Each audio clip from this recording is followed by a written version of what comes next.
They are helping the Blue Alliance right now with how they're caught, keeping it down.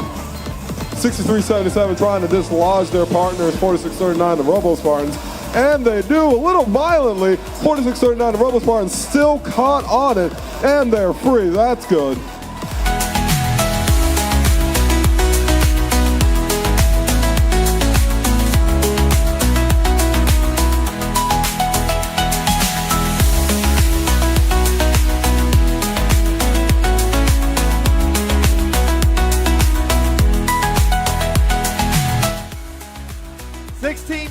Has its ramp deployed. 4061 is on the back of it. 3310's in the air for the Red Alliance. 4061 is up now for the Blue Alliance. 6377's in position. 5, 4, 3, 2, 1.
Okay.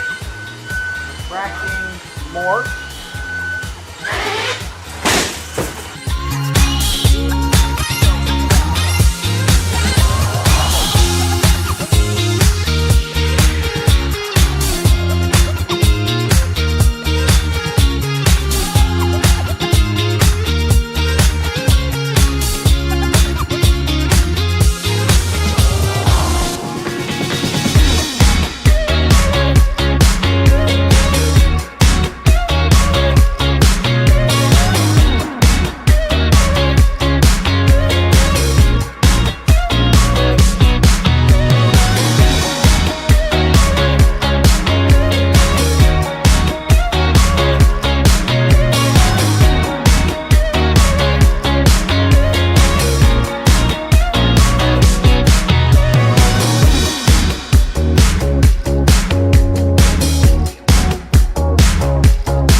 the Blue Alliance right now with how they're caught, keeping it down.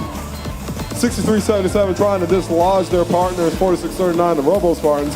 And they do a little violently. 46-39, the Robo Spartans still caught on it, and they're free. That's good.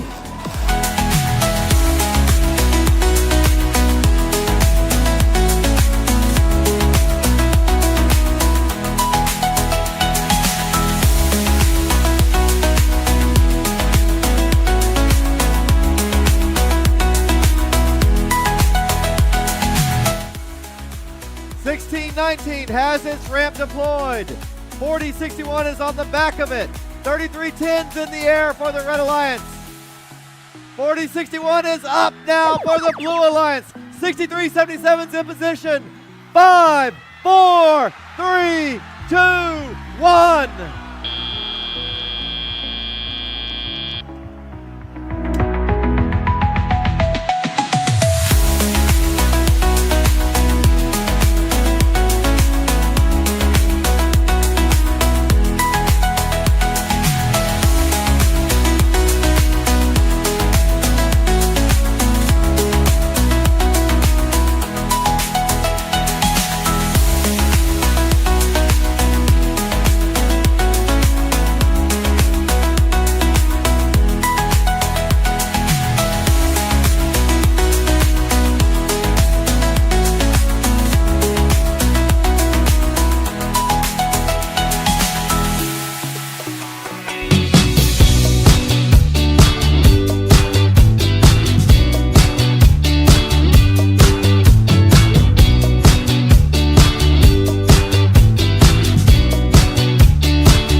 toolbox.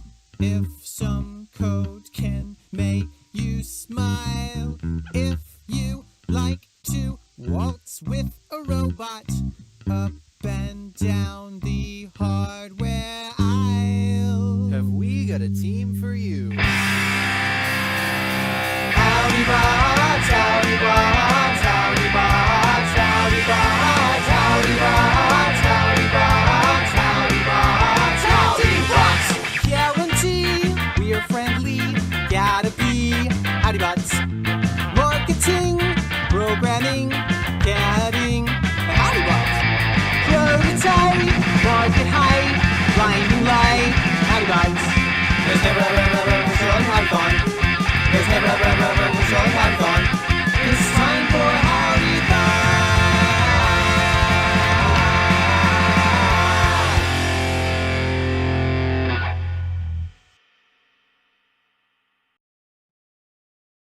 Howdy there, and welcome to our 8th annual Howdython. My name is Jay, and I'll be one of your hosts throughout the day.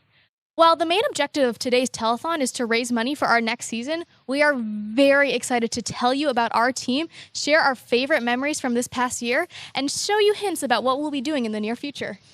Howdy, I'm Clyde. I'll be another one of your hosts for today. And I can't believe we're already on our 8th telethon. Time really flies when we're having fun. We're almost at our big 10-year anniversary. Now, if you're not familiar with the Howdy Bots, we're a part of First Robotics, an international organization that helps students of all ages learn about robotics in a fun and educational way. There are 4 different levels, divided based on grade level. Our level is FRC, or First Robotics Competition, targeted towards high school students. Every January, FRC teams from around the world are given a game challenge to then build a 125-pound robot to play that game. The teams will work in alliances with 2 other teams in order to play the game. After a 7-week build season, there's an 8-week competition season that begins at the local level and ends at the World Championships in Houston. Let's learn a little bit more about First Robotics.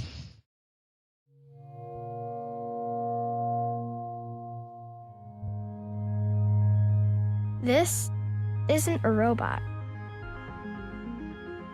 It very well may have hydraulic arms, a drivetrain, and a circuit board, but this isn't a robot. This is a lesson in humility, hard work, and collaboration. This is a CrossFit workout for the muscle upstairs. This is an apple for the next generation of Newtons. It's a lot of things, but this isn't a robot. This is a roadmap that leads straight to engineering. This is a rock to shatter 1,000 glass ceilings, a rope to pull a generation up and out of poverty, a sledgehammer to break down cultural barriers, and a universal language spoken in every nation on Earth. And because of that, this is a compass that can help point the way to peace. But please, don't think this is just a robot. This is Glastonbury for technology. This is mission control for the next moonshot. This is the Rosetta Stone to help translate the future. This is the sport that will help us win tomorrow. This is the software to program ourselves to cure cancer, build a clean engine, or step foot on Mars. But this isn't a robot. It's a machine to build the people who will change the world.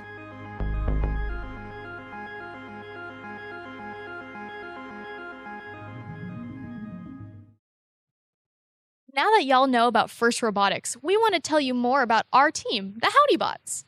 We are a community team that was founded to provide access to competitive robotics for all 13 to 18-year-old students who don't otherwise have access through their schools.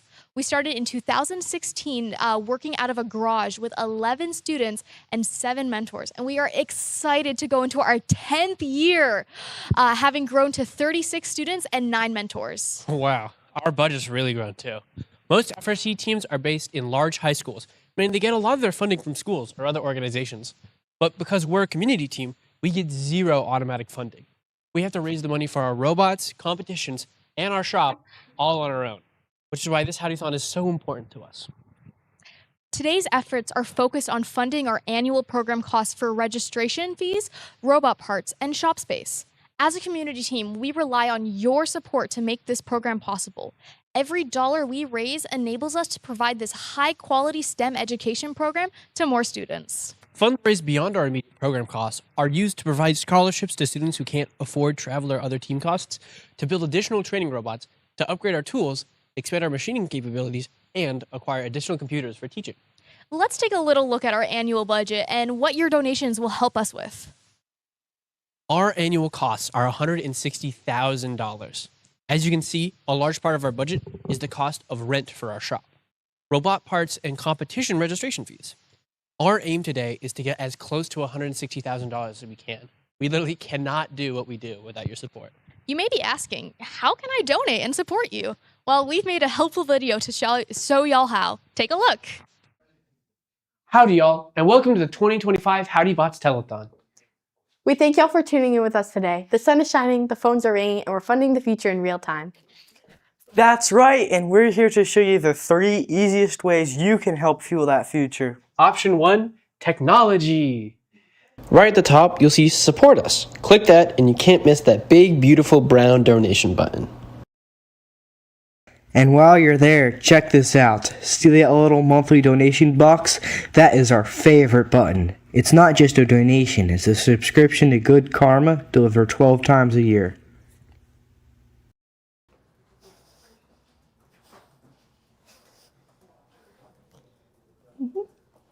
Oh, sorry, sir, I'm gonna have to put you on hold. Option 2, the call center.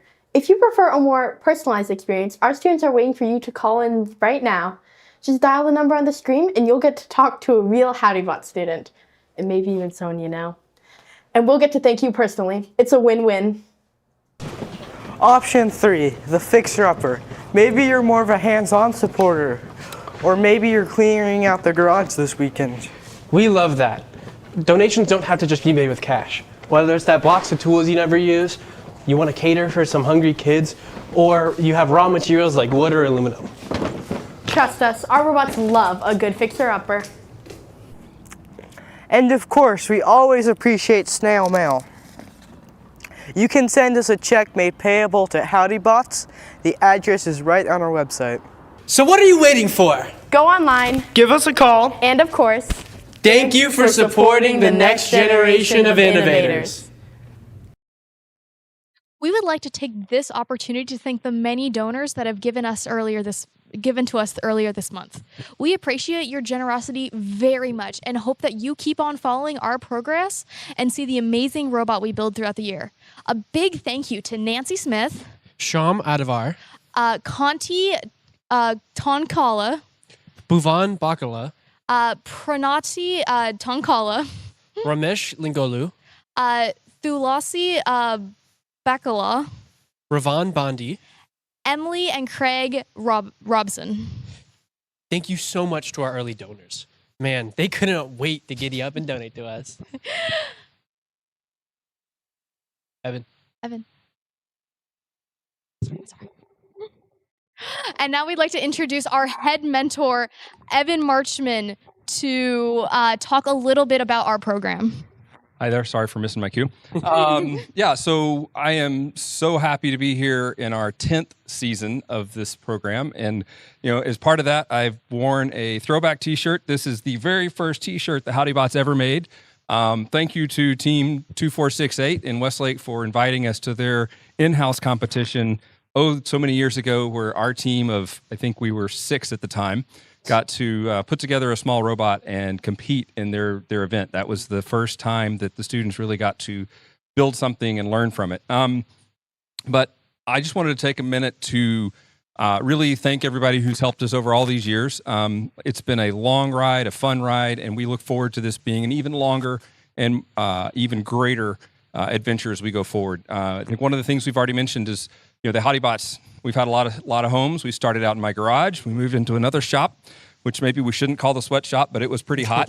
And then now we've moved into a whole new home here at the Austin STEM Center. And this building is going to be a phenomenal opportunity, not only for the Howdy Bots, but for the Austin community as a whole, to bring together all kinds of STEM activities, robotics activities between FRC, FTC, FLL, all kinds of science field trips and science projects to really enhance STEM education in all of Austin. And so as you're supporting the Howdy Bots today, you're also supporting increasing the awareness for STEM and STEM education throughout the Austin area. And that is something that we're passionate about, and we're super thankful for all the support we get from you guys. Thank you very much, Evan. Thank you, guys. Thank you, Evan. So now that we've talked about FIRST and our team and our budget, you may be wondering, where exactly does your money go? Your donation directly helps the Howdy Bots keep building, learning, and competing year after year. Yeah, but like, where does it exactly go? Like, how much money is spent on the robot? What about competition fees? How much money is going into keeping Howdy Bots running? That's a great question. Luckily, our students made a video running down all the Howdy Bots' yearly costs. That sounds amazing. Let's check that out. Howdy y'all, welcome back to Howdython. I'm Jacob. And I'm Clyde, and we're going to show you how your money actually helps our team. You might be wondering, where does all this money actually go? Well, we're here to show you exactly how your support keeps the Howdy Bots building, learning, and competing. Let's start with the robot. Every year, we design, build, and program a brand new competition robot from scratch. That means tons of parts, motors, sensors, and hardware, and it's not cheap. On average, building the robot costs about $30,000 a year, and this year it's closer to $40,000. Yeah, these parts are about fast. For example, cranking motors cost around $175 each, so 8 of them runs around $1,500. And add motor controllers at $100 each, a $500 for Bro and a $250 power distributor. And that's just a start. Your donation literally keeps a robot running. Next up, competitions. Being part of the first robotics competition is an amazing experience, but getting there takes a ton of effort. Between travel costs, registration fees, hotel rooms, and food costs, we spend about $50,000 per season just to compete. Your contributions make it possible for us to show what the Howdy Bots can really do. And we can't forget our beloved shop, our home base. This is where the magic happens. We can pay rent, maintain tools, and stock materials all season long. Our space at a STEM Center costs about $3,000 a month, which adds up to $46,000 per year. From cutters and socks to PPE and safety glasses, everybody help us to stay safe and keep building. Then there's team expenses and outreach. Things like t-shirts, printing, marketing, and supplies for community demos. We love inspiring the next generation of engineers and builders, but it takes about $4,000 each season to make it happen. Altogether, it takes roughly $160 a year to keep the Howdy Bots building, learning, and competing. And since we're a community team, not a school-funded one, this telethon is our biggest fundraiser of the year. When you donate to helping us build a robot, you're helping us build skills, friendships, and futures. So let's check that donation total, y'all. And keep those pledges coming. Yeehaw! For those who don't know, every year in January, FRC has a different competition that students need to build a robot to compete in. Although you may think a robotics team is just a bunch of learning, we also like to disguise it in an action-packed themed game. Like one year, we themed around steam power. One was themed around airplanes, and this year was themed around water. If you've ever talked to a student at FRC, the water game was long awaited. The water game was called Reefscape. Actually, I can tell you all about Reefscape. So, the Reefscape is a very, very complex game involving structures like reefs and barges and processors and alliance walls. The goal of the game is to score coral and algae, which are... Whoa. Thanks for the enthusiasm, Jay. I don't think we have time in this telethon to read all 164 pages of the game manual. Maybe at the end if we still have donations coming in. A wink. Well, that's why I first made a fun animated video to explain how Reefscape is played. What are we waiting for then? Let's watch the Reefscape reveal, maybe even some highlights of the game.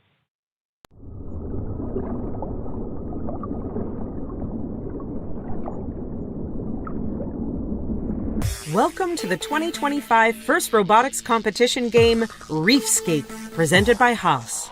2 alliances of 3 teams each compete to earn points by harvesting algae, seeding coral on their reef, and returning to their barge to ascend to the ocean's surface. Alliances earn additional rewards for meeting specific scoring thresholds and for cooperating with their opponents. Prior to the start of the match, teams can choose to hang a shallow cage or a deep cage on their barge. Robots start each match at their starting line and may be preloaded with 1 coral.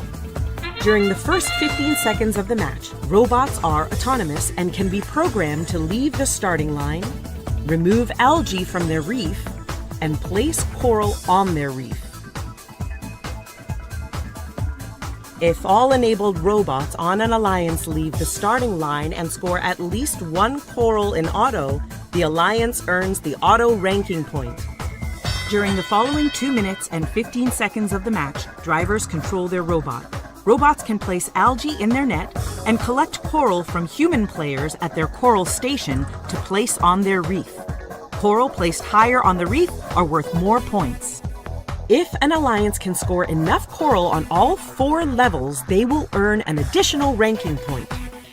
Robots can also deliver algae to their processor. Once processed, the algae can be taken by the opposing human player and scored into the net. When 2 algae are delivered to each processor, both alliances earn a co-op point. The co-op point reduces the number of coral needed on the reef to earn the ranking point and influences a team's rank in the tournament. As time runs out, robots race back to their barge to hang on their cage and ascend to the ocean surface. Points are awarded to robots that can hang on a shallow cage, and even more points are awarded to robots that can hang on a deep cage. An alliance that scores enough barge points will earn the barge ranking point. The alliance that earns the most points overall wins the match.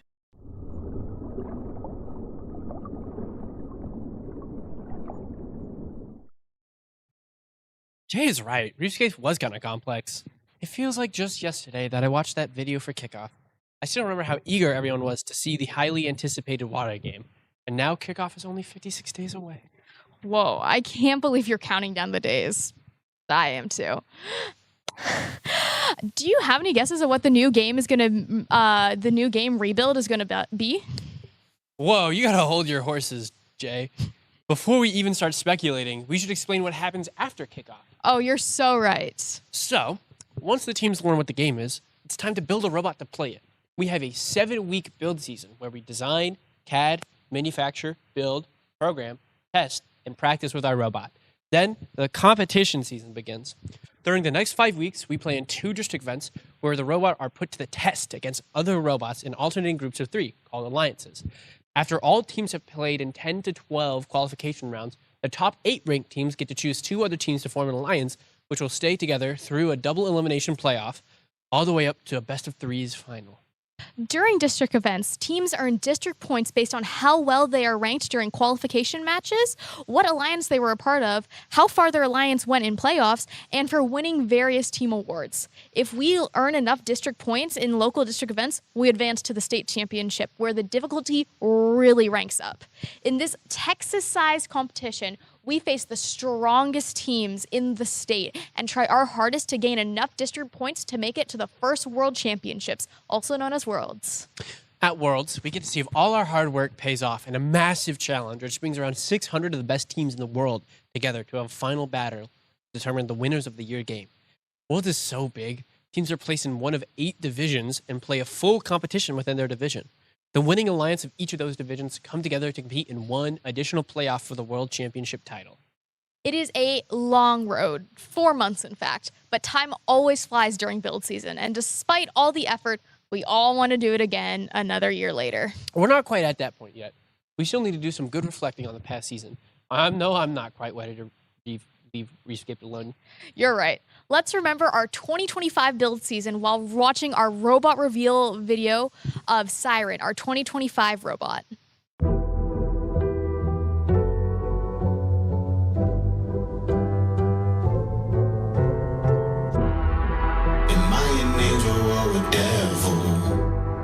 I'm only human, so I guess both. Am I an angel or a devil?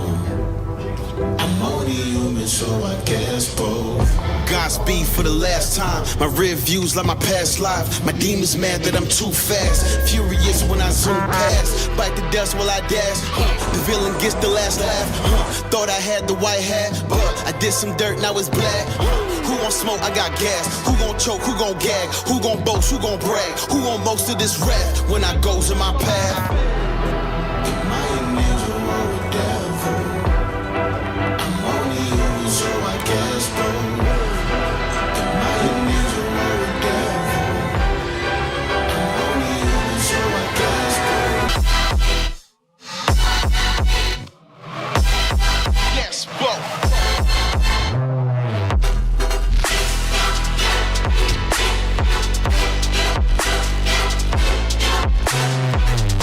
That we build cannot be broke. Candies are family ties.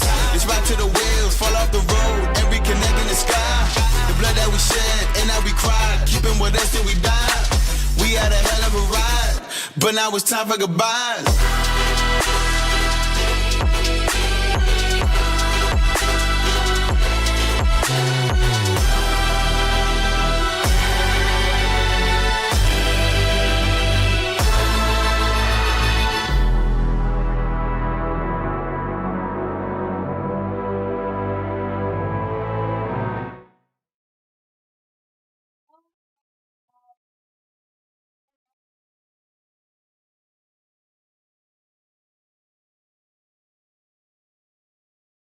Yeah, for sure.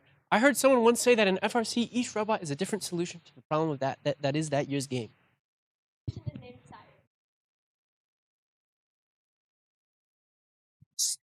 Speaking of that elegance, the sponsor panel is my favorite part of the robot. I like it so much, I brought it with me.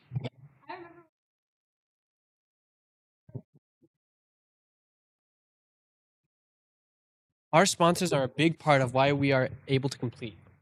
Just like y'all. Your donations during the telethon are what make this whole thing possible.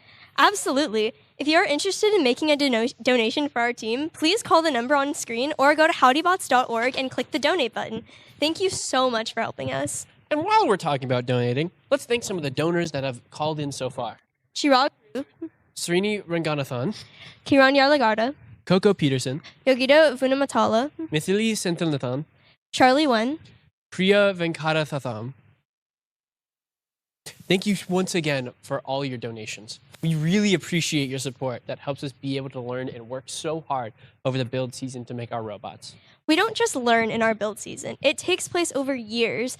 No one ever knows everything in their rookie year. Also, as a team, we learn a lot, we teach a lot, and it all gets applied to the robot. I agree completely. I know that all things I've learned in my time on the team definitely helped me when making Siren. It's amazing to think of all the people that have come before us who learned things that got passed down all the way to us. I know. I wonder what kinds of knowledge I'll be able to pass on to future Howdy Bots. It's crazy to think that we're officially into the years when we don't have any students that have been on the team since the beginning. In fact, our team is heading to its 10th season. We are so proud to have lasted so long as a team. We have so many people to thank, like our mentors, students, parents, and especially y'all, the donors. 10 years. Time sure does fly. I really wish I could have been there at the start of the team instead of being 6 years old. Let's take a trip down memory lane and look at all of those robots that we built.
Building dream nuts and bolts, wires buzzing on a jolt. They're coding magic every night, sparking brilliance in the light. Go, go, howdy, go, go, go, howdy bots, turning gears into wild thoughts. Go, go, howdy, go, go, go, howdy bots, innovation never stops. They've got the drive to make it real, stealing circuits, blazing zeal, mapping futures on the floor. With every round, they're up for more. Go, go, howdy, go, go, go, howdy bots, turning gears into wild thoughts. Go, go, howdy, go, go, go, howdy bots, innovation never stops. Through the sparks and on the track, racers, builders, no going back.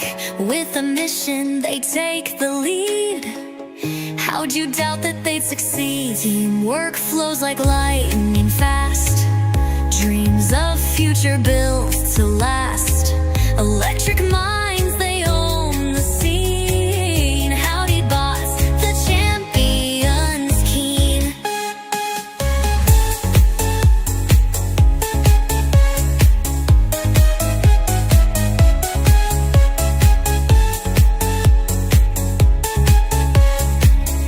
Innovation never stops.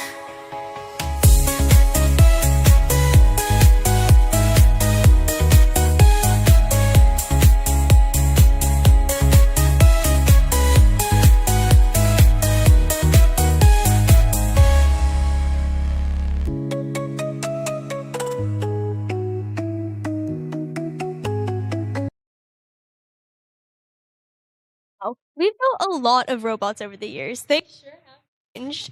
I love to see the evolution. I agree. But not just the robots have changed. First is more than robots, and so are the Howdy Bots. Definitely. The Howdy Bots have changed a lot over these 10 years, from our shop locations to our membership, while still maintaining our core values over the years. Man, I wish I had a crystal ball or something to peer through all the times we've had as a team and look at all those years.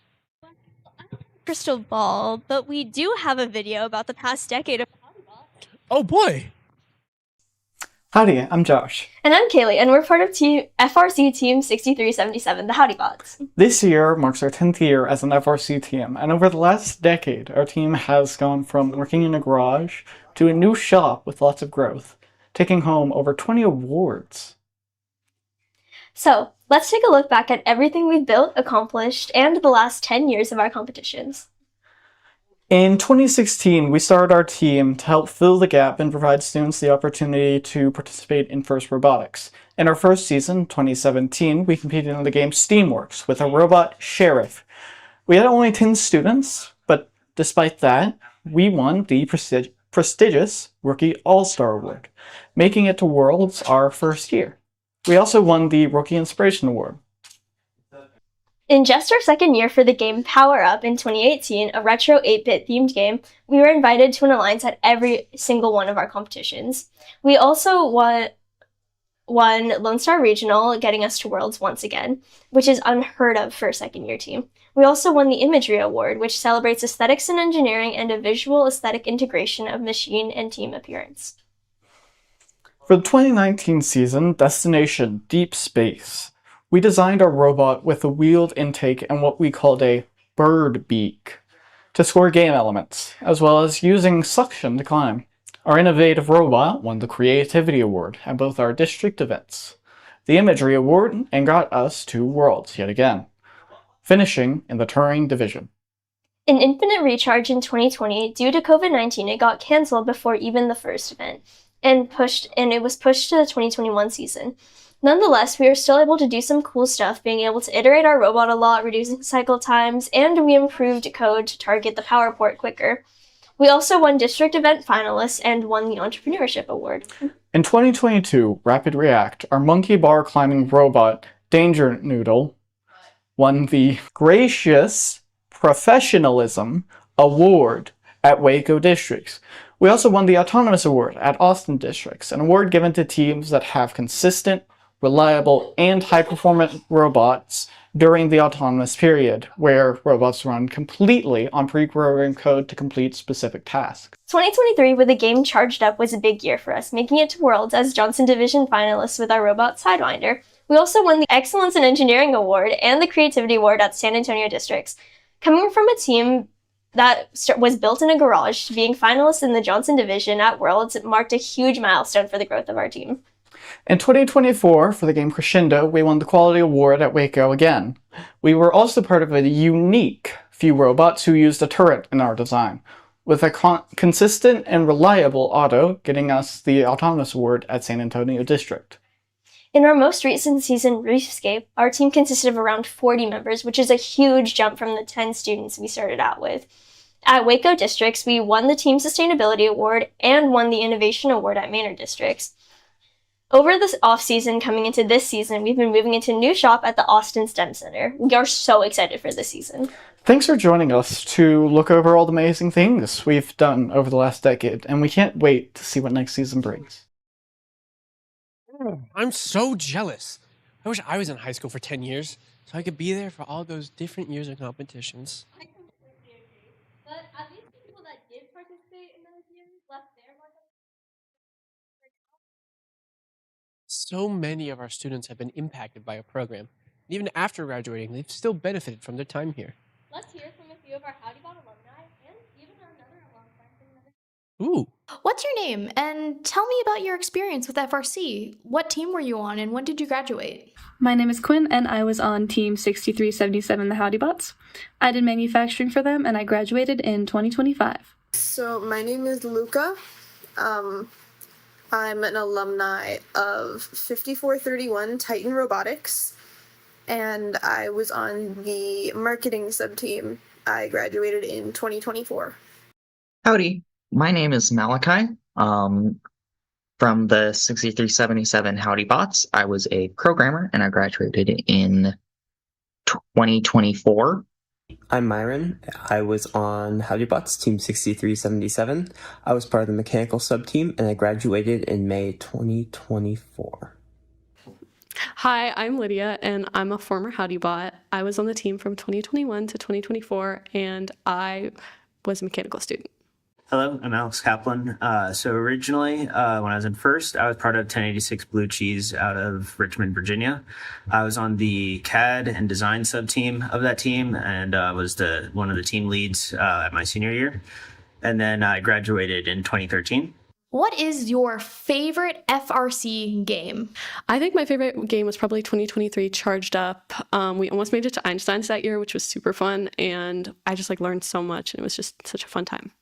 My favorite FRC game is either probably Reefscape or Charged Up. I like placer games a lot more than shooters, and those were two of my favorites.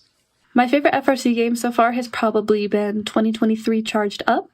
So my favorite FRC game is 2023 because that was one of the fastest moving games that first has really done, where robots were just zipping across the field at really, really high speed.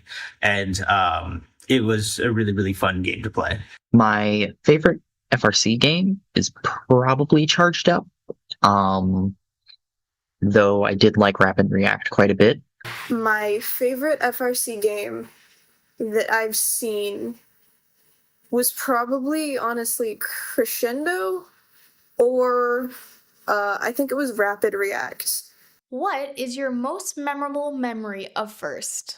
When I had to rework a large amount of code in our robots code, and probably it would be when I finally got that working, I deployed it to the robot and nothing changed because my code was successful.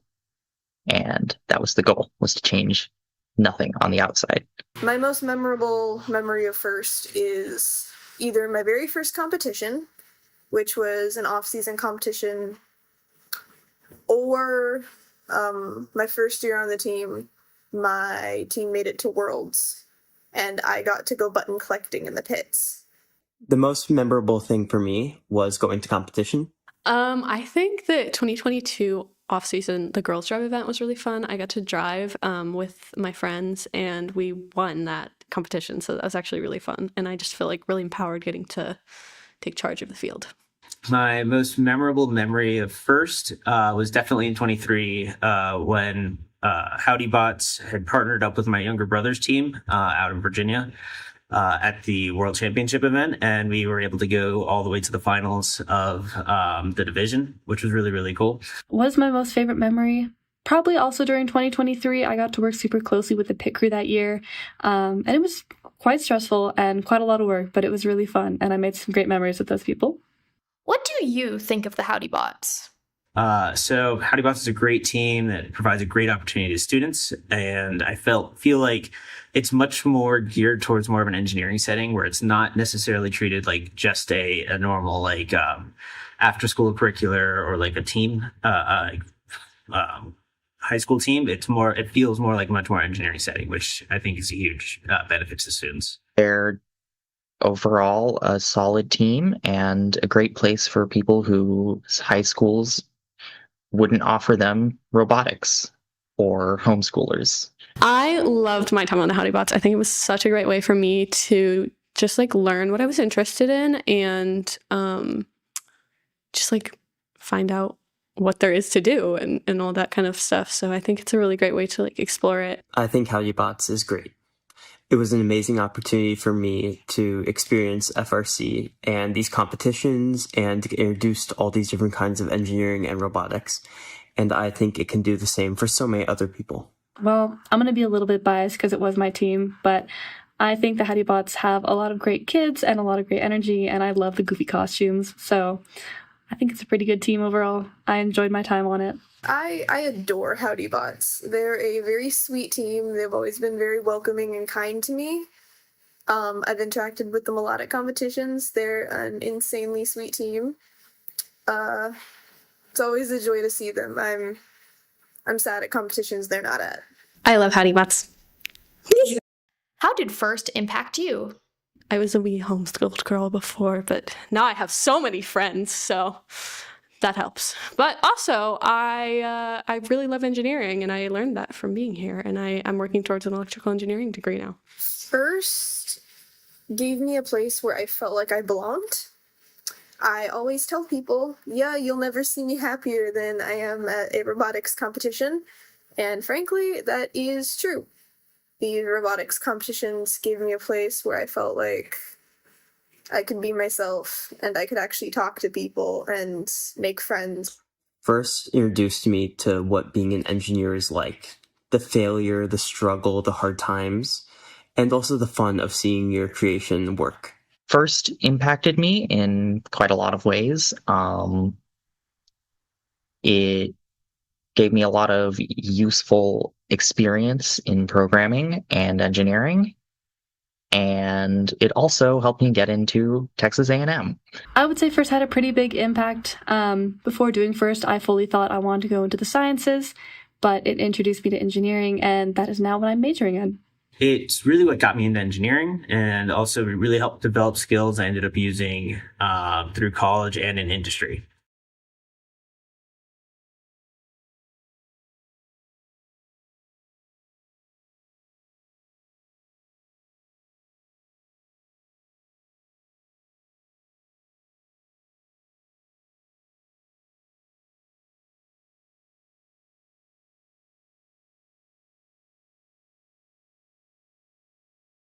Project management.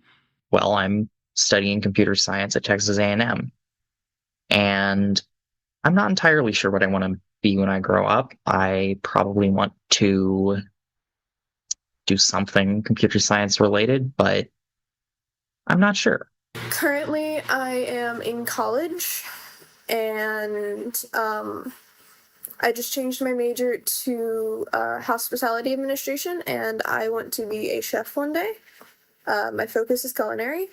Right now I'm just going to ACC, but I'm looking to transfer soon to a 4-year, and I'm working towards an electrical engineering degree because I'm hoping to be an electrical engineer. And I'm also just kind of working on the side, trying to get some money for it.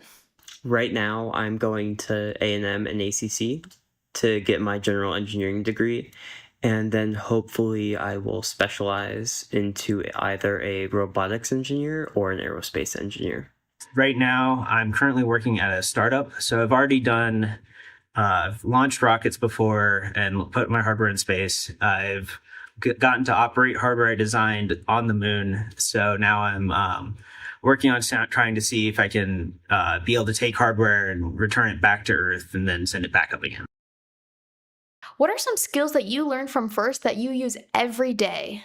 2 big ones for me have been working in groups and working with other people. That's been super helpful during college. And then also time management. There was a lot of weeks during FRC where there was just not enough time to get the homework done. And that has been a very helpful skill during college as well. Honestly, my social skills, I had like no social skills before I started going to competitions. I was terrified of people. I got super anxious whenever I was put on the spot. And through talking to people in FIRST, I just slowly overcame my fear of people. The most important skills I learned from FIRST was probably seeing a problem and trying to look at it from the big picture before I jump into solving it. So, for example, considering how we should design our code so that we can do everything that needs to be done, as opposed to the current problem I'm looking at right now. So I use CAD pretty regularly. Different software, but still a lot of the same type of workflow as some of the other CAD softwares that you typically would use in first. But then also I learned how to iterate through my designs, build prototypes, and then also solve problems that really develop those skills, both trying and failing and trying again through first. I think I just learned like a lot of like how to work with teams and communication skills, and also just like how to work through a problem. And like if I'm just having like an issue with like an appliance at home, I can like not always fix it, but I can try at least. Thank you to all of the alumni who came out of retirement to talk about their experiences as an FRC student. They all grow up so fast. Now, let's hear from the other side of the FRC experience. Julia and Jonathan have only been on the team for a few months now, but they've already learned so much. I can't wait to hear their thoughts about the Howdy Bots. Even before they've been to the super duper duper fun competitions.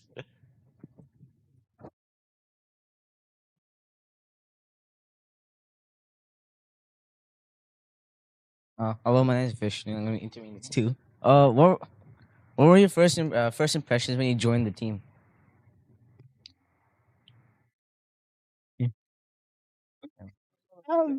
I would say my first impression when I joined the team was how welcoming the team was. When I first came, everyone introduced themselves, and they were all super open to teaching me and showing me how everything worked, and super open to my ideas, especially for rodeo. When I joined the team, it was during the off season, so I was like very surprised by how little mentor involvement there was, and how the students were just managing everything on their own. How did you feel about the team dynamics and the atmosphere at the start? It was very friendly and welcoming, and that's about everything I noticed. I was overwhelmed when I first joined. Yeah, me too. I liked how like friendly and focused everyone was, and it was like really nice for rodeo that everyone got to do stuff, and it wasn't just like a few people working on it. It was like the person who was kind of like helping lead our team. He gave everyone tasks and stuff, and they were also super like encouraging when I would want to share stuff, or like when I had questions. They like it wasn't scary. Like they would help answer them and teach me. That's great. What stood out to you about how the team works together, like the communication, collaboration, organization, etc.? There's not many miscommunications. There's like a lot of working together. It's very cohesive most of the time. The only thing I would say is I didn't see much documentation about a lot of things. Yeah, I really liked how welcoming the team was, and how like it was really good at with communication. I didn't feel like I wasn't in the loop. Like I always knew it was going on. Yeah, and I really liked how, like I said earlier, they like gave tasks and taught me how to do stuff. And it was super caring and just really functional. All right, that's great. How have your impressions changed since you've been part of that team longer? Not much. I think all of my first impressions were like relatively accurate. I don't think there's anything that like is hidden or that you don't see in the beginning. Yeah, I think like mine have kind of stayed the same, all positive stuff. But I was really impressed with like the kindness, effort, and like pedagogy. Like I felt like I was always learning something, and everyone was always teaching me something, and I wasn't afraid to ask questions. And like it was like kind of different from like other robotics things I've done, where everyone here is always like helping me and super welcoming. But I've only been on the team for a little bit, but I feel like I've like learned a ton. That's great. What advice would you give to new members joining for the first time? Probably just ask questions, because everyone wants to help you and they want you to learn. And ask for tasks and shadow people so that you can learn, and don't be scared to like make mistakes or ask questions, because everyone's super nice and they're willing to teach you and they want you to do well. I don't have much to add to that. Thank you very much. Thank you very much. While we love our break in the off season, we can get a little restless. So we have our own competition to keep ourselves occupied from the long wait for our next robot fix. Some of you may know this already, but for the uninitiated, here is our Robot Rodeo reveal video. Welcome to the 2025 Howdy Bots Rodeo. This year's game is Scrap Scuffle.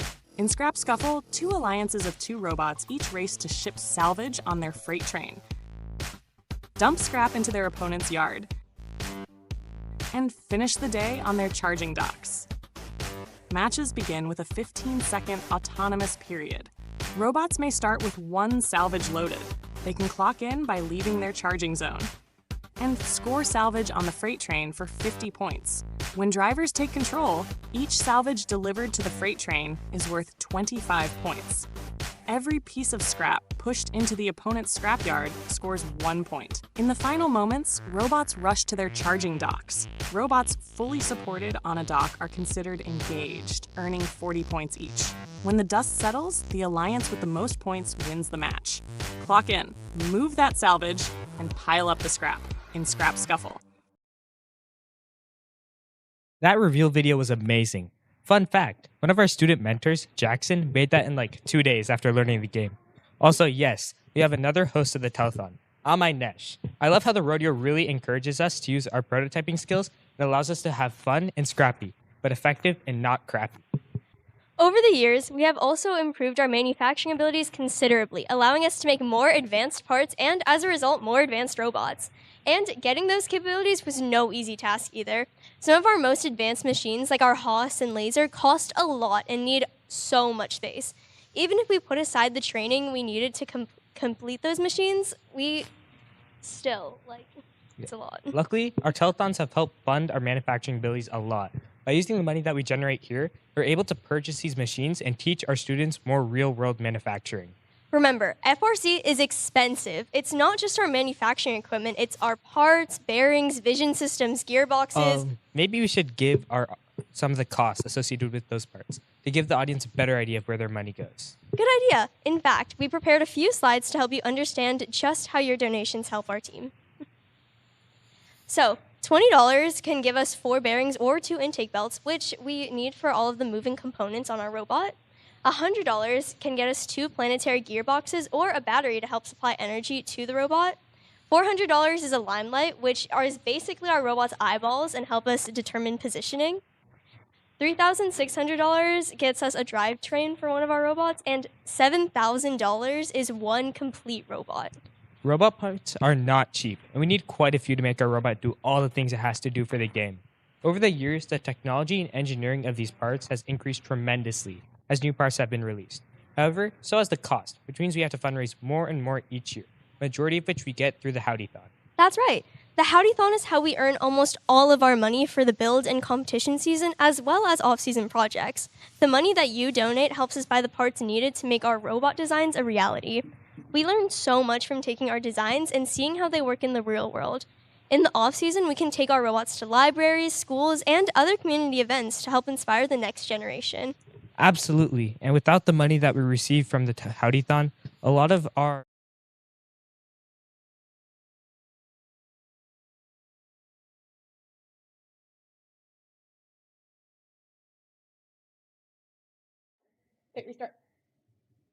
Absolutely. And without the money that we receive from the Howdython, a lot of us wouldn't have the materials necessary to do our jobs on the team. Plus, in addition to that, we also need the money to pay for competition fees and our strategy needs. You know what that made me remember? We haven't told everyone how they can donate in quite a while. That's right. We should check out that awesome video again to help y'all know how to donate and help our team. Howdy, y'all, and welcome to the 2025 Howdy Bots Telethon. We thank y'all for tuning in with us today. The sun is shining, the phones are ringing, and we're funding the future in real time. That's right, and we're here to show you the 3 easiest ways you can help fuel that future. Option 1, technology. Right at the top, you'll see Support Us. Click that, and you can't miss that big, beautiful brown donation button. And while you're there, check this out. See that little monthly donation box? That is our favorite button. It's not just a donation, it's a subscription to Good Karma delivered 12 times a year.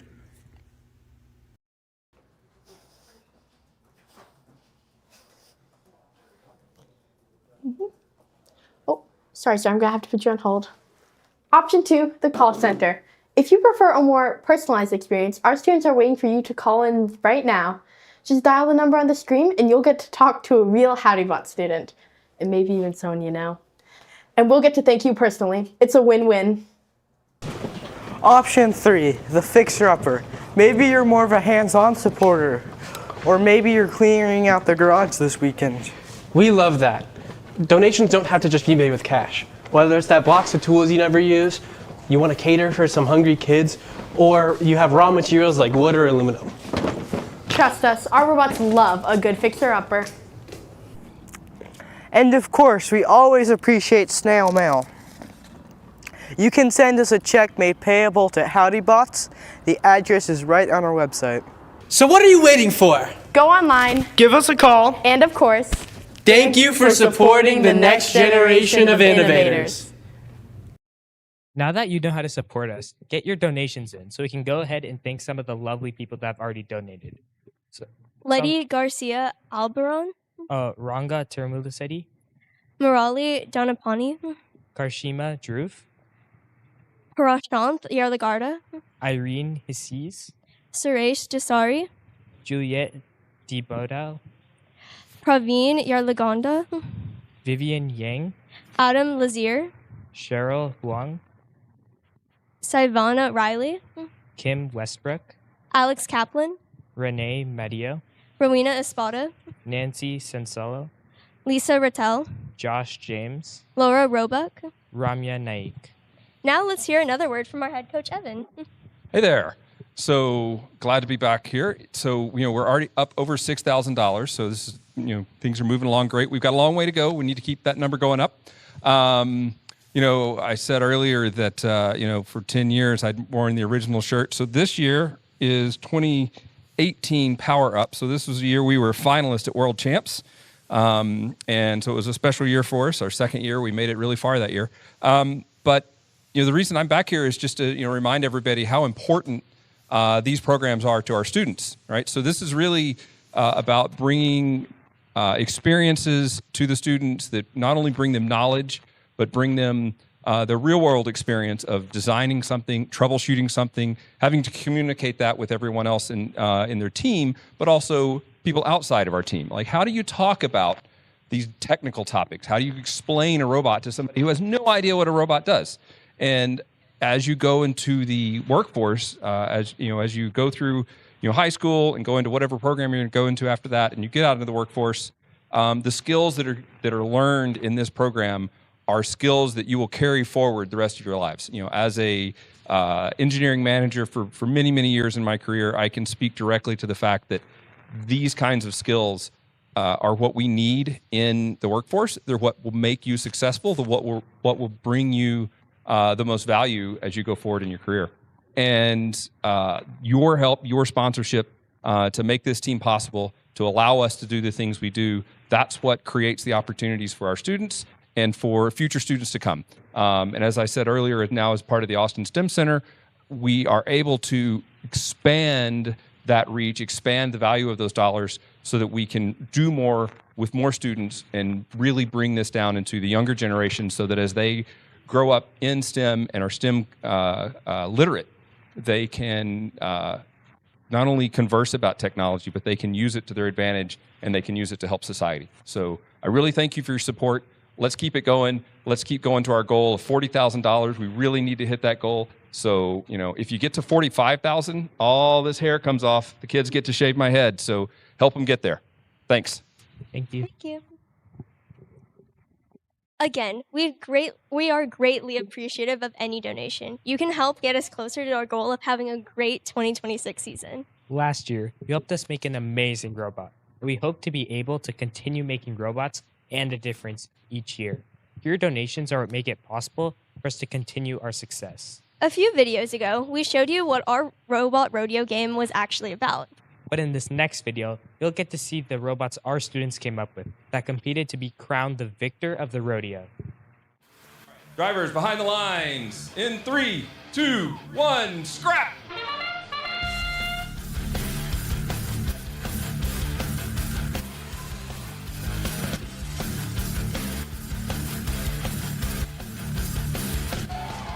And we have our first Howdython score ever of the scrap scuffle with Robot 123.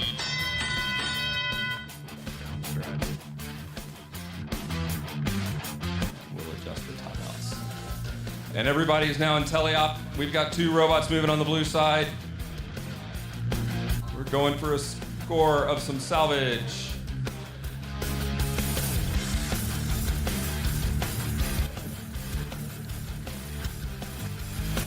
Grilled cheese is going to plow up some scrap.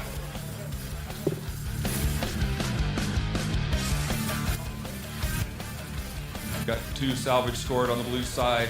Red side still working to get things together over here.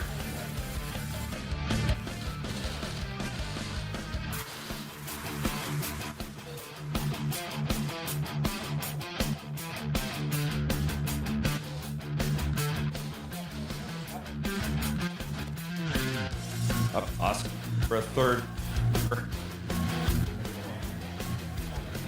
That's 3 salvage. Blue Alliance is still working. We've got Deuce over here trying to think about how to play the game, pondering, watching the other robots. Oh, we have our first scrap.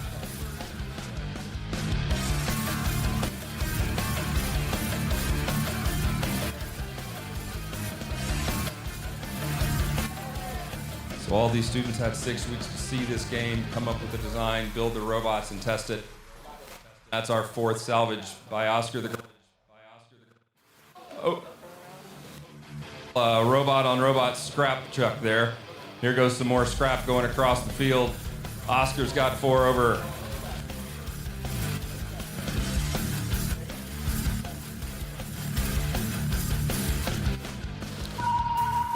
Ding.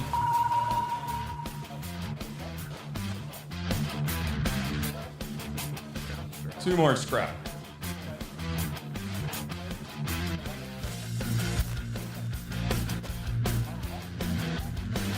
Three, 2, 1.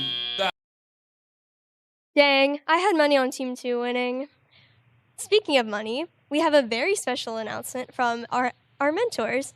So, our head coach, Evan, has announced that if we raise $45,000 today, our head mentor, Evan, and our former head mentor, Scott, will both shave their heads.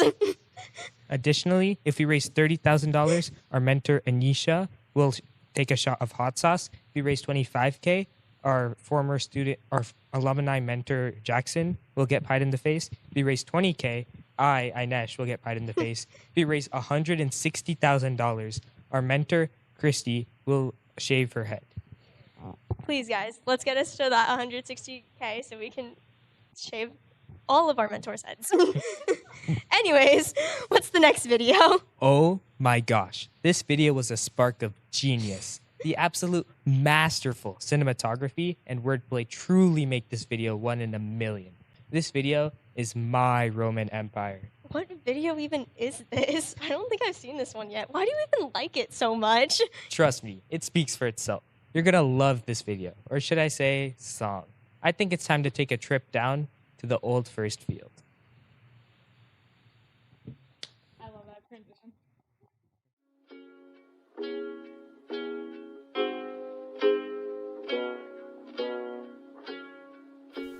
Yeah, I'm gonna take my bot to the old first field. I'm gonna drive till I can't no more. I'm gonna take my bot to the old first field. I'm gonna drive till I can't no more. Got the robot in the queue with the USB attached. The Lions partner's pleasant, now we're planning for the match.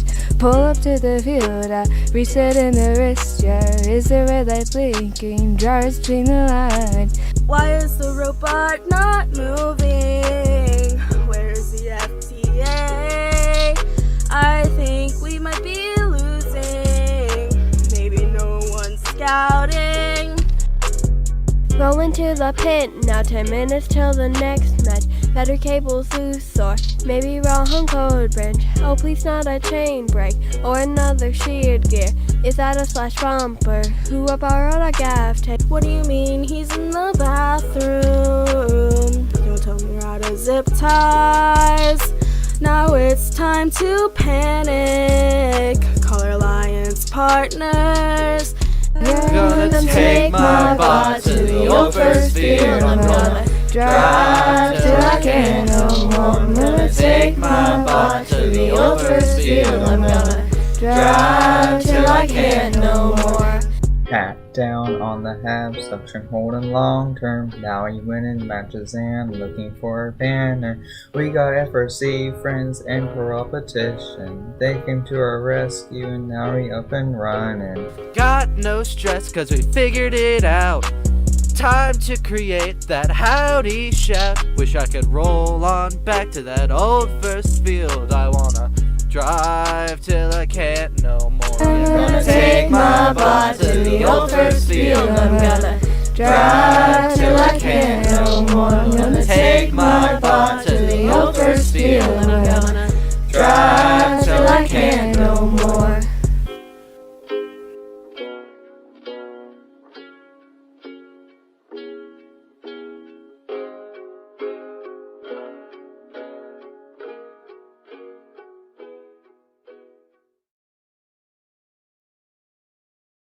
Holy moly, that was the best song I've ever heard. I'm so proud I could introduce you to Peak. This is a video that has been beloved for years, student to student, slowly embarrassing all of the students that were in that video. You know, I think it's time we introduce the team. If you're new here, you might find yourself asking, just what exactly are the Howdy Bots, and who can be a part of our team?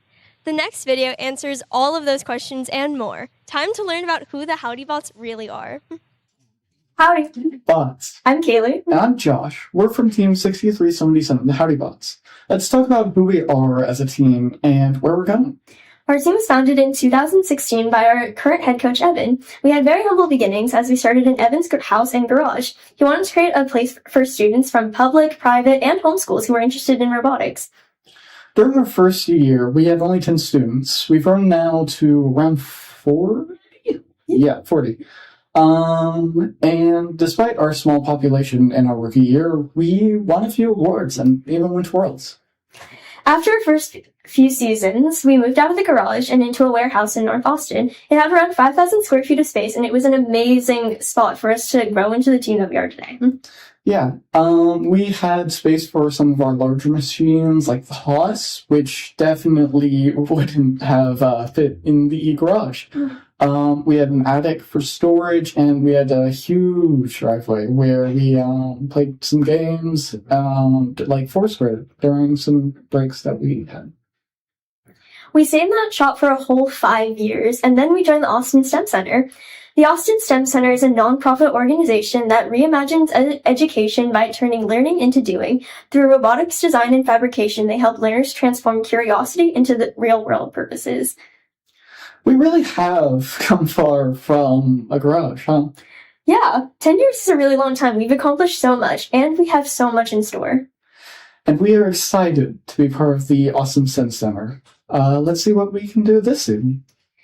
See y'all next time. Bye. Wow, we sure have leveled up over the years. Not just our robots, but also our impact as a team has increased as we age. For sure, but leveling up has had a significant cost, a financial cost. As you may expect, more advanced robots make up a more advanced cost. Which is why we have the Telethon. Every time you donate, you directly contribute to our success as a team. Speaking of those who donate to us, let's go over those who recently donated. Thank you to Glenda Westbrook, Jacob Montgomery, Rekha Christian, Sanjay Mijar, Sub Kanti, Sanjeeth Naik, Anju Naik, Donna Piscatello, Prema Ganesh, Saguna Naik. Thank you so much for donating to us. Each of you are making us a more competitive team. Your donations don't just help us purchase parts. It goes towards other things like competition fees and our rent.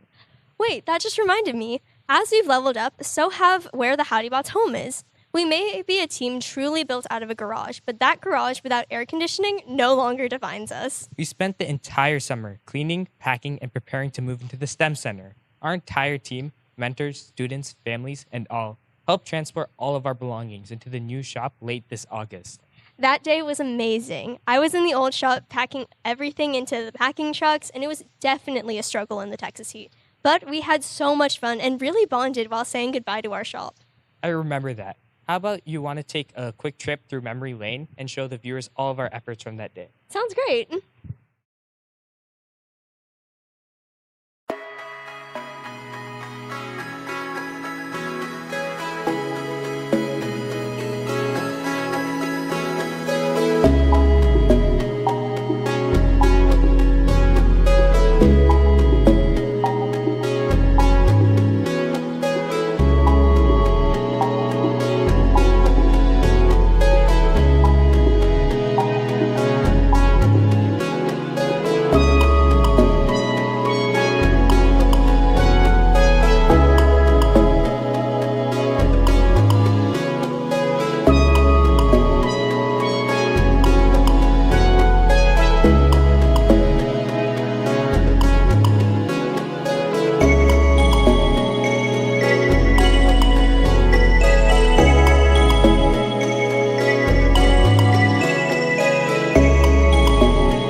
Hey, Kaylee, what's your favorite part of the new shop? Definitely the space. It's just so much bigger than our old shop. Oh, Kaylee, you sweet summer child. It's obviously the air conditioning. Oh, of course.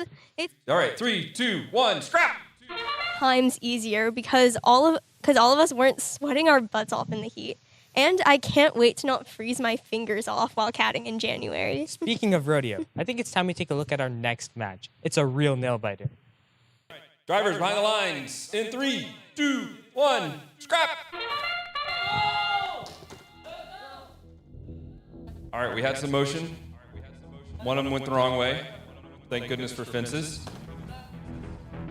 And we're almost at teleop.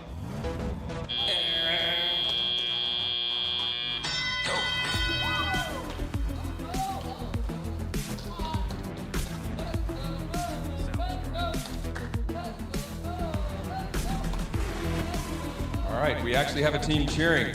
We need more of his team cheering. All right, we've got two blue robots looking at each other, trying to decide what to do. Utopia's over there thinking about it. Up, we almost have a score.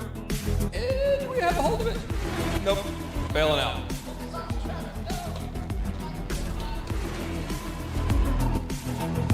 Okay, Wally's got some scrap. Oh, Wally didn't quite make it. Wally's got some scrap. Wally didn't make it. Oh, no, Wally didn't make it.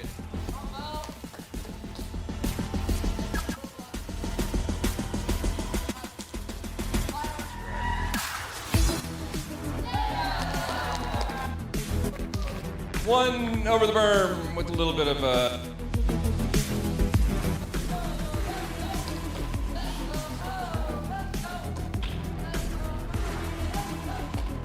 Team 2 over here is thinking about what to do, driving around, looking at stuff, not quite sure. Soundstripe.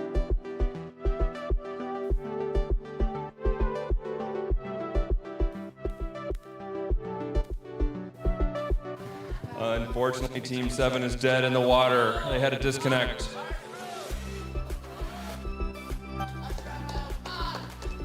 Got a lot going on in this match. Field reset crew might have an easy time. We'll find out. I spoke too soon.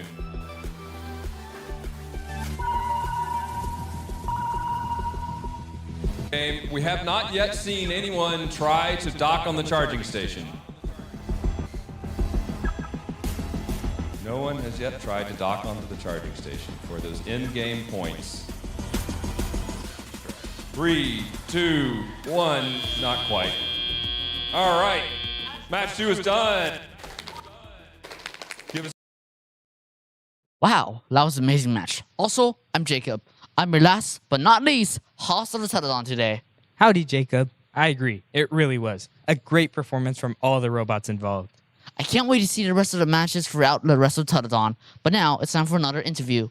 We were very happy to have this next person come in and get interviewed all the way from the ATX Robotics Board of Directors. Oscar Fonseca is the secretary of the nonprofit board that supports the Howdy Bots. He's been with the team since its infancy. He's been a stable rock for us to rely on throughout our long and storied history.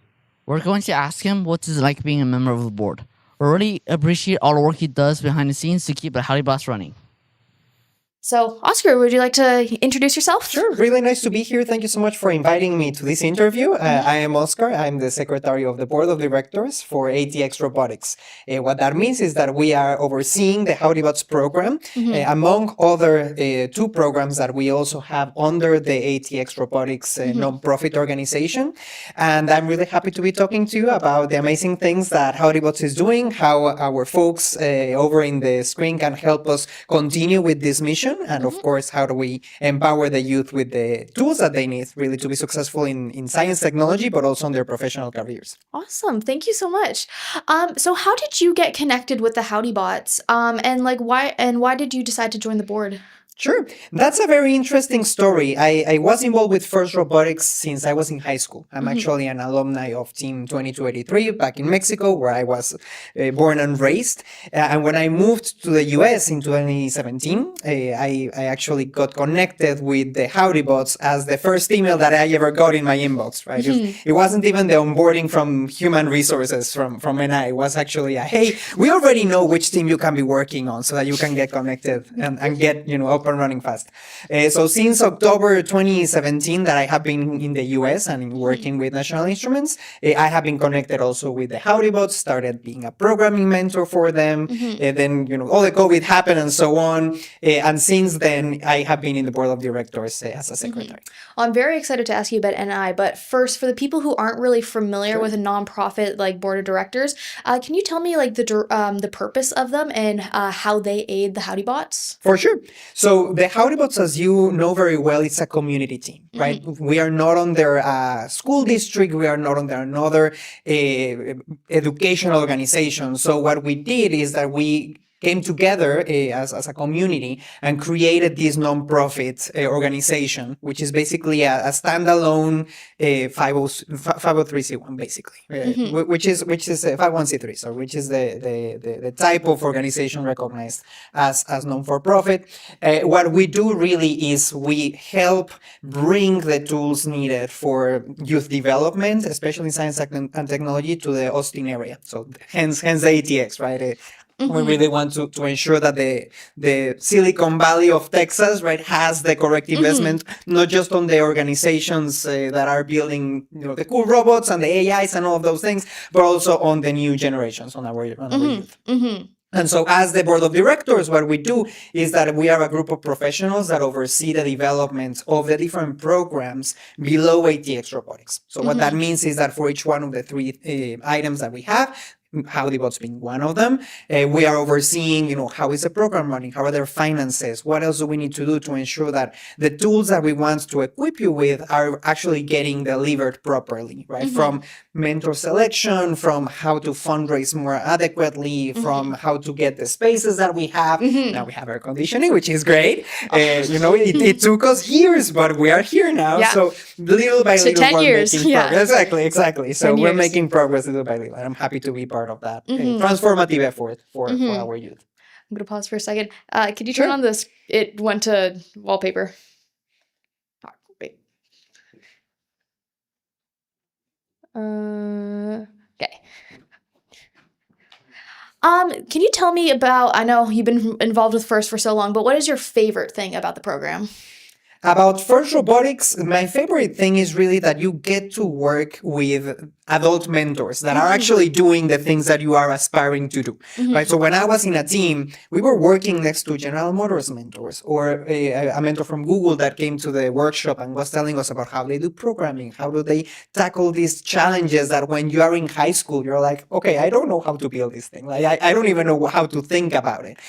And it's not that you're in a classroom, right? You don't feel like you're being taught as a lecture. It's really a hands-on development that while being paired with these mentors, you're getting the skills that you're gonna need in your professional life. Right? How do you talk to other adults about, here is my plan, this is the obstacle I'm getting, these are the things that I have tried that maybe have not worked very well, what do you recommend me doing forward? And that interaction is really what brings the most out of FIRST Robotics into each student. Of course, it has also the fun parts, right? Yes. We get to interact with other teams. The culture, the gracious professionalism culture is really important in the development of kids, where we see each other as peers and as, hey, let's raise the bar instead of figuring out ways to get into loopholes, basically, which is a really nice thing as well. But really is that collaboration between industry, between the high school students, and of course the educational ambience of the entire competition. Yeah, I completely agree. I know it has been amazing, and I know a lot of our mentors are from NI, and I know that is one thing. Whenever I go to the World Championships in Houston, at the NI booth, I always see Oscar's face. He's either there or he's running around volunteering. Can you tell me a little bit about how NI helps support FIRST Robotics? For sure. So NI has been involved with FIRST for more than 20 years at this point, right?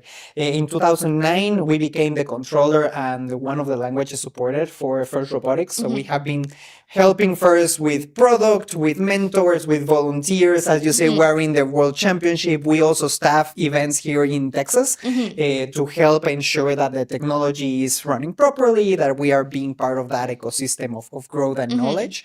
And really for NI, it's not just about, hey, we have another nonprofit that we're supporting, right? NI with FIRST is really a full one-on-one collaboration where we are bringing in new technology, understanding how it's being used, how do we evolve what we currently have, how do we find a talent pipeline. A lot of our employees are FIRST alums for the same reason, and we're also giving back, right, through people, through having exposure about FIRST in our own offices, etc. So it's a full integration, and we're really happy about it.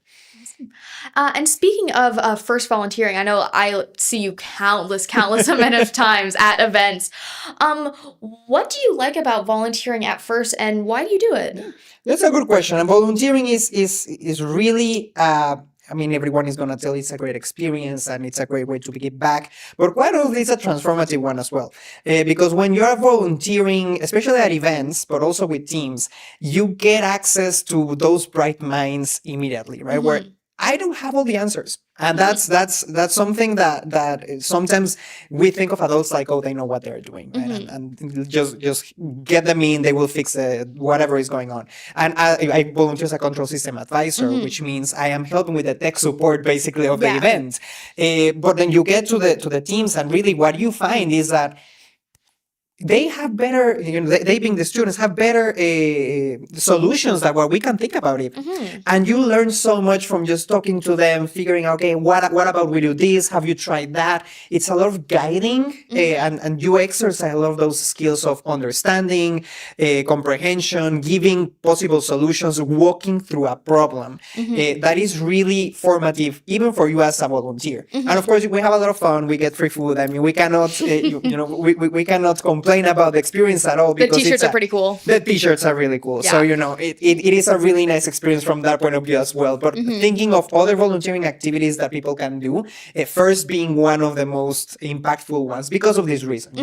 You're literally in hands-on development of the new generations, and it's really fun. Yeah, I could not agree more. Like the collective learning that happens at events is just it's beautiful. I just have to say it's beautiful. Thank you so much, Oscar, for answering all of my questions. I am happy that you were able to take time out of your schedule to make your way Howdy here. Bots always has a space in my heart. So we thank you very much for all your work. For everything you're doing, and I hope that the Telethon is going great. And this organization is amazing. Highly recommend getting more involved. If you can mentor, definitely check that out as well. If you have a parent that has a little kid and you're looking forward to having them come visit the Howdy Bots, definitely worth it. The events are always free. So, you can visit the First Robotics events in the area where you are. And of course, any donations are also very welcomed because this program takes a lot of time, but also money to make happen. We got to keep the doors open somehow. We gotta keep the doors open somehow. And of course, the invitation to everyone to connect with the Howdy Bots, if you need mentoring help, if you have an idea that you want to pursue with us, the Austin STEM Center is now open as well, which is great. It's a place where Austin can really get close to those younger minds, to those new generations, and even to industry events. So we are looking forward to getting people of all ages getting more plugged into the different activities that we have here related to science, technology, and personal development. Thank you. Yeah, thank you, Jim. Wow. Thank you again, Oscar. You've done so much to support our team through its growth. And so cool what he does on our board. It's so cool that we have somebody like Oscar on our team. He, along with the rest of the board, helps with all the big picture stuff, so we can focus on building our robots, teaching our students, and raising funds. Remember to donate, y'all. The board also helped us find this wonderful new space we're in now. We've shown a snippet of it, but I bet a lot of you are wondering, what does our shop looks like? Oh, this is the moment I've been waiting for. Our students have created an amazing shop tour video to show y'all how cool our new shop is. They have a full current walkthrough, an exclusive rendering of what our shop will look like after all of its construction. Once you see how just cool the shop is, you'll be blown away.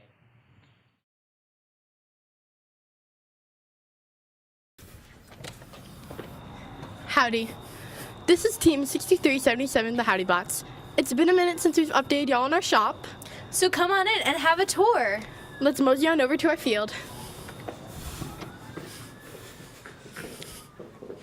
Howdy, retired robots. How are y'all doing?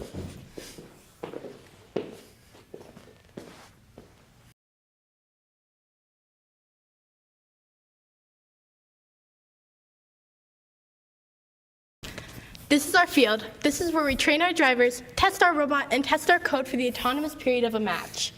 Once build season starts, we have to fully make the game elements from scratch using wood and other materials we have on hand. Currently, our field is half the size of a standard FRC field.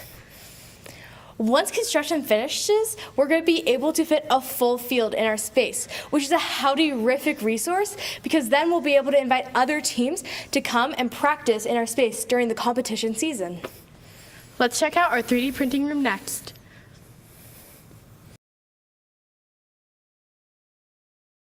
Okay. This is where our 3D printers live. Believe it or not, 3D printing is a vital part of our manufacturing process. We had about 70 3D printed parts on our last year's robot alone. 3D printing is a great resource when we have to make specially made parts out of metal and we don't want to waste material when we edit the design later. Next up is our lunchroom. This is our lunchroom. This is where we eat and hang out. A fun fact about this is that our old machine shop fit in this entire room alone, which is really crazy if you think about it. Through the Austin STEM Center, we're able to home a FTC team 26403 Overdrive X. They're currently working out of our lunchroom due to construction. Not only do we share a space, we also share tools and other resources with them. Let's take a look at their robot.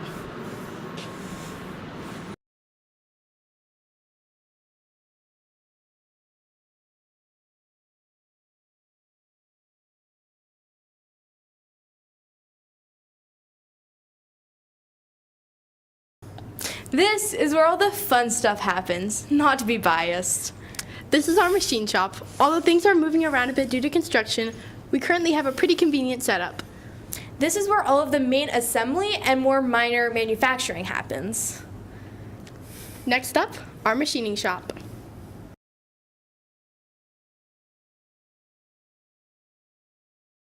This is where our bigger machines live. This is the Haas and the lathe. They're currently offline. The Haas is one of the most important machines in our entire shop, and we make many, many pieces on it during build season. We love it so much, we wish we had a second. And over here is our lathe. The way the lathe works is it has a piece of hex shaft or churro in here called a chuck. And the chuck spins really fast, and in the carriage over here, it spins around and has a blade in it that cuts the hex shaft evenly around. Next up is our laser.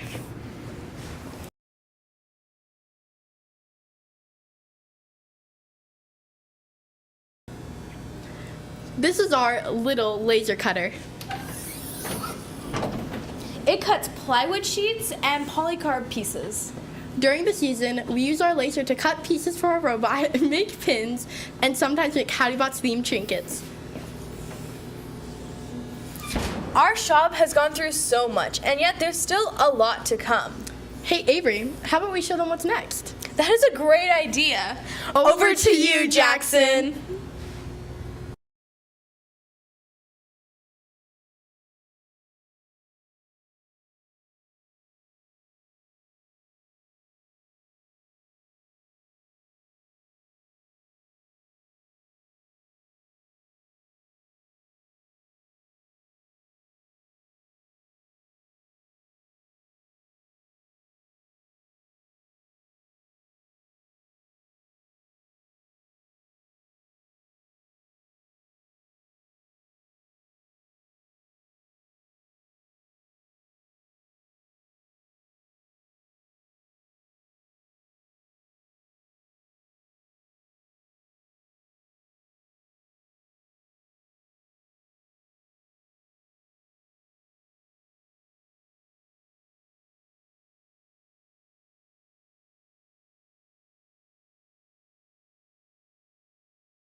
Thank you so much, Jackson. I cannot wait to see how amazing the shop will look like once it's finished. We thank y'all for tuning into our shop tour. We encourage you to donate to help expand our space even more. Now back to the Howdython. Wow. Even after moving, we've had to push and sort stuff around because of construction. But there's still so much change to come. It's crazy how much our shop will transform once it's done. I also can't believe we're getting even more 2D Clydes and Jays for a new shop to disturbing stare at us. Haha. Let's get a sneak peek of the creators of that video to hear about how much they, as students, have changed since last season.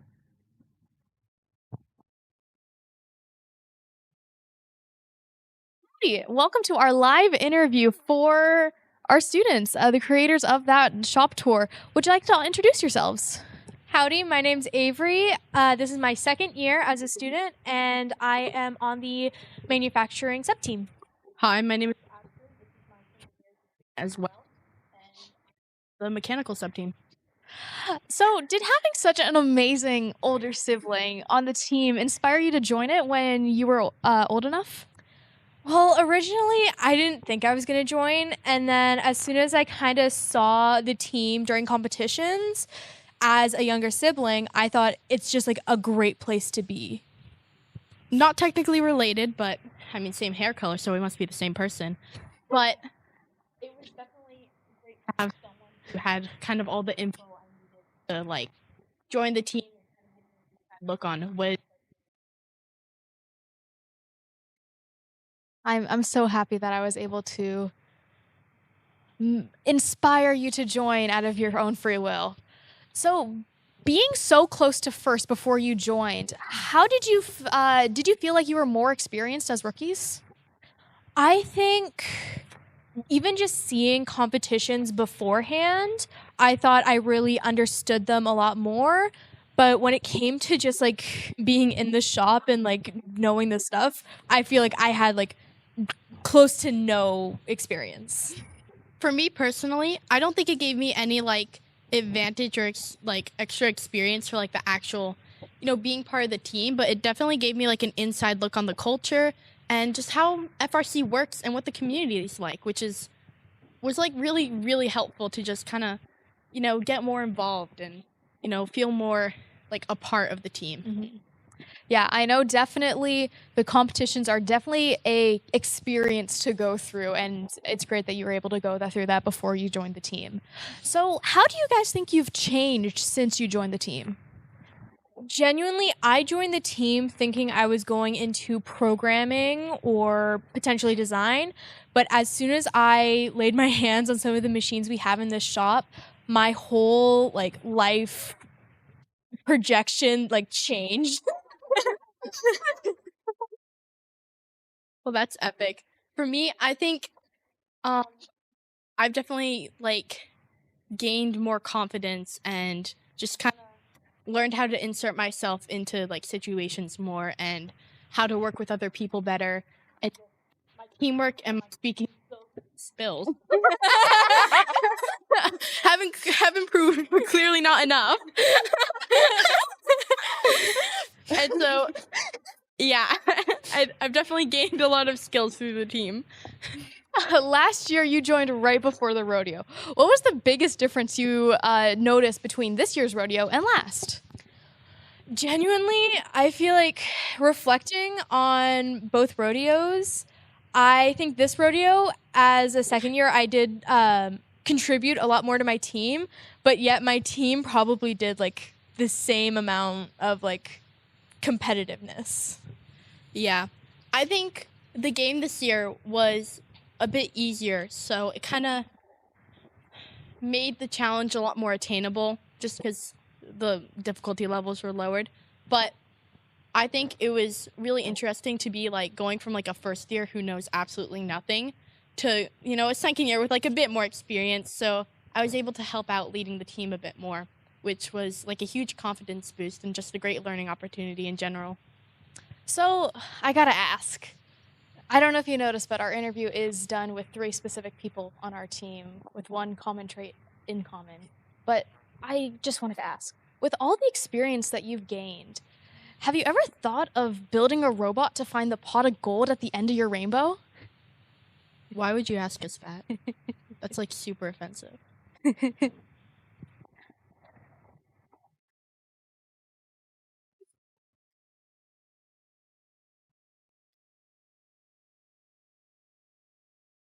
I love seeing how students develop over the years on the Howdy Bots. Rodeo is definitely a great way to take the time to reflect on how much you've learned and how much more there is to come.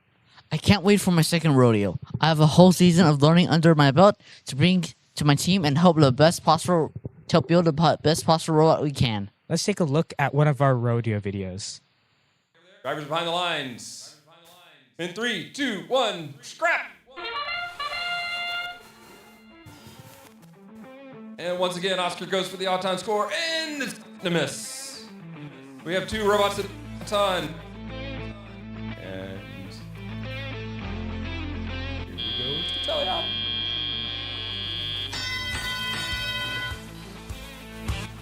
All 4 robots in motion.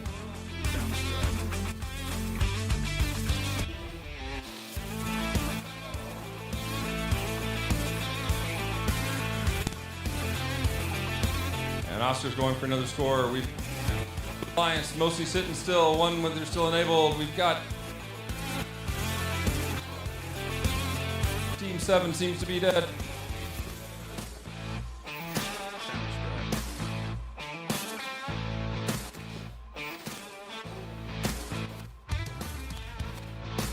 And we've got and we've got a scrap across the berm. Oh, Team 67 almost scored. Team 7 almost scored. We've got one cone out of the field.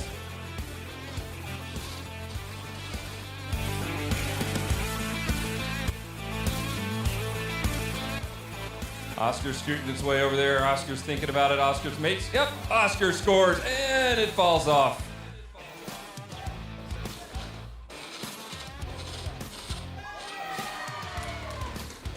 And we have a score from Team 7, but can they let go of it? Can they let it go without taking it back off? Oh, we've had an intake failure. Team 7 is making the sound of an awfully bad slipping belt.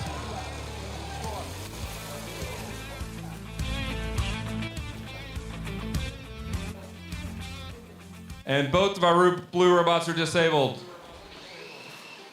Up, we had a little friendly. Scrap continues to go over the berm from the Blue Alliance.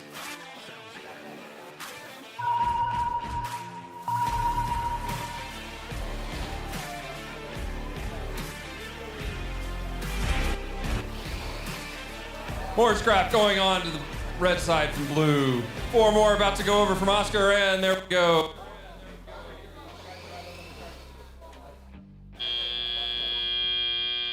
And that's it. End of match. What a nail biter. I love looking back at it. Hi there, I'm Clyde, and this is going to be a little presentation of... And I never got the chance to really appreciate all of our beautiful designs. I completely agree. I was so happy to participate in a rodeo this year. It really taught me a lot and gave me a really good idea of what it's like being a Howdy Bot. I completely agree, but we could not do our rodeo if we didn't have the funds to build an extra 4 robots on top of our competition robotics each year. Really? How about we take a quick look at the ways your donation help our team? Hi there, I'm Clyde, and this is going to be a little presentation of what items your money actually buys. So, first up, we have stuff that's like less than $1. So that's going to be stuff like a single bolt, a single spacer, or like a single like nylock nut to screw onto the bolt. All those things cost less than $1.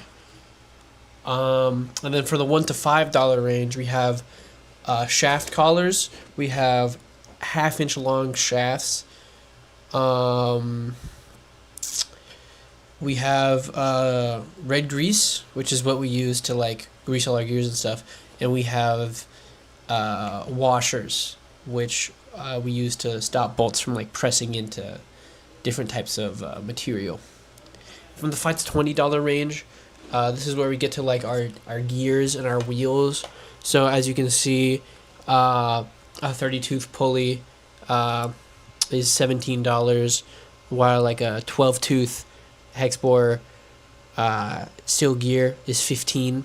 All these items are used to. All these items are used to like at least 10 to 20 times on the robot. So it adds up a lot. And from the $20 to $100 range, that's when we get to stuff like electronics, and we get to like larger types of gears. So Spark Maxes cost exactly $100. These are what control the motors and let us like do more interesting things, like say we want this motor to have this much power, instead of just saying power to the motor, so it just goes full speed the entire time. And then like for $81, we have 40-tooth hex gears. Once we get into larger size of gears, they're expensive pretty quickly. And then down here we have like singular stages for planetaries, which are basically just tiny gear, like smaller gearboxes that we use on our motors. And those have like about 2, 3, 4 stages each, so that can add up a lot just for like if we use like 4 planetaries on a robot. And then from the $100 to $500 range, that's where we have like the motors itself, swerve pods, which is what we use to like so that the wheels on a robot can turn 360 degrees, shifters, and like heads-up displays for a drive station. All of these items cost a lot of money, but they're 100% worth the price. Kraken motors are top of the line, and while they are pretty expensive, and we use about like 12 to 16 on a robot, on each robot actually, not just on a singular one, it is 100% worth the price because of the performance improvement it gives us. And the same thing with swerve pods. If we did not have swerve, we would not be able to maneuver like we could, which would give us make us be at a significant disadvantage during competitions. So this is a lot of stuff that your money provides, and all of it is going to good use. All of it is really helping our team thrive, and you can rest assured that we're not wasting it. And just want to say thank you for your donation. We truly, truly appreciate it. You are the people who keep our team funded. So we really appreciate you for that. Thank you.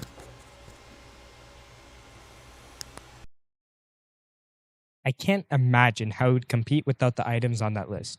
Fortunately, we've had more donors call in recently. We'd like to thank Subramania Murrigan, Sam Martinez, Alex Carrasco Flores, Chandu Chirapali, Shreya Silvaraju, Casey Nak, Bala Subramaniam Jagadisan, Rajani Dasari, Nirajan Shivaraman, Chris Caserco Flores, Erling and Susan Holy, Chita Sundaraji, Alex Poltrock, Sharon Millsop, Scott Nichols, Savraju Shubwa, Donna Kyle, Kayla Conroy, Madhu Savaraju, and Russell Campbell. If you want to add your name to that list, please remember to support our team by donating. I love the Howdy Bots so much, and we really need to meet our goals to keep this program growing. Along with how many different ways we use our money to build robots, there are also so many different ways that you can help us donate. Let's get another reminder of how to from some of our students. Howdy, y'all, and welcome to the 2025 Howdy Bots Telethon. We thank y'all for tuning in with us today. The sun is shining, the phones are ringing, and we're funding the future in real time. That's right, and we're here to show you the 3 easiest ways you can help fuel that future. Option 1, technology. Right at the top, you'll see support us. Click that and you can't miss that big, beautiful brown donation button. And while you're there, check this out. See that little monthly donation box? That is our favorite button. It's not just a donation, it's a subscription to Good Karma delivered 12 times a year.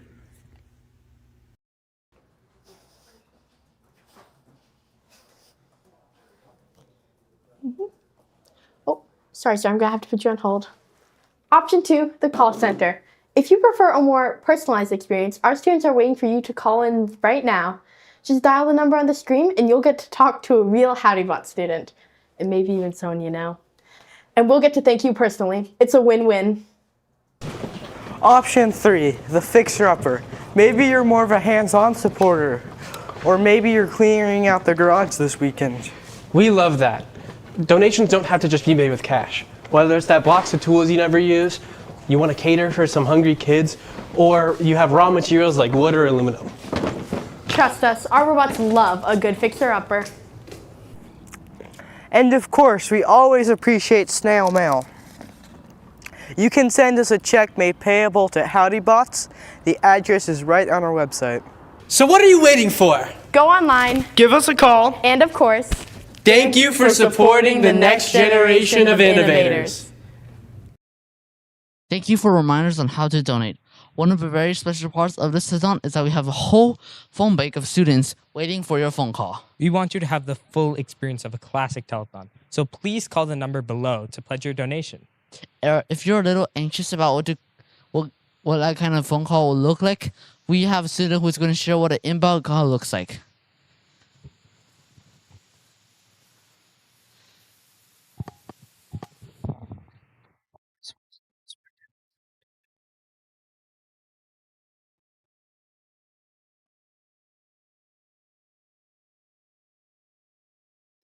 Howdy, thank you for calling the Howdy Bot donation hotline. My name is Jonathan. Who am I speaking with today? All right, thank you for calling, Bob. What's your last name? All right, so your name is Bob Cruz. All right, what's your email address? bob.cruz@gmail.com, is that correct? Yes, all right, thank you. What's your phone number? It's 512-870-7167, correct? All right, thank you. Is this a monetary donation? All right, thank you. Would you like to PayPal us or send us a check? Okay. And how much would you like to pledge? $30 is correct. All right, thank you. Would you like to make this a recurring monthly donation? All good. Do you have any comments you would like to make, sir? All right, no worries. Would you like to keep this donation anonymous? All right. And would you like to be added to our mailing list? You would only get less than 10 emails per year. No worries. Thank you for calling the Howdy Bot donation hotline. Bye. All right. Thank you, Jonathan. How have the calls been today? They seem to be quite good. I haven't gotten any incoming calls to myself, but I've called a couple people and raised some money. I know somebody at my table got an incoming call donating $1,000. Wow, that's awesome. All right. Letting me come on here to show them how it works. Great. Thank you very much, Jonathan. So, as you heard Jonathan say, it looks like our phone banks are a little quiet with some incoming calls. So please call the number on the screen and make our students busy. Thank you.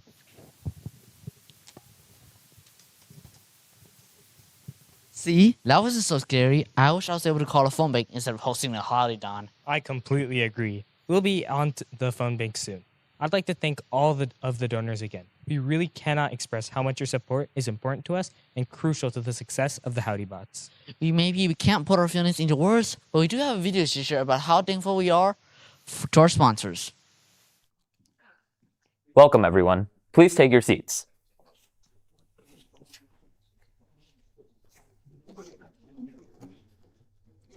Today is a very special day, not just any Thanksgiving.